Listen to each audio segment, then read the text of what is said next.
জায়গাটি মতিঝিলের আরামবাগ পয়েন্ট। দর্শক, আমি আছিলাম মতিঝিল আইডিয়াল কলেজের সামনে। এখানে শুক্রবারে প্রচুর পরিমাণে ভিড় হয় এবং অনেকগুলো খোলা দোকান এখানে বসে। সপ্তাহের এই একটি দিনেই এখানে মার্কেট বসে থাকে। দিনের 12টা থেকে শুরু করে রাত 2টা অবধি পর্যন্ত চলে কেনাবেচা।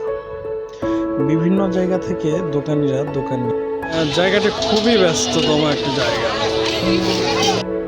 কম মূল্যে অনেক অল্প টাকায় ভালো জিনিস পাওয়া যায় এখানে, যার জন্য অনেক ক্রেতা এখানে ভিড় করে থাকে। এখানকার জিনিসের দাম তুলনামূলক খুবই কম। দেশের সবচেয়ে বড় খোলা একটি পাইকারি মার্কেট এখানে। আমরা ঘুরতে ঘুরতে চলে এসেছি ফকিরাপুলের মোড়ে।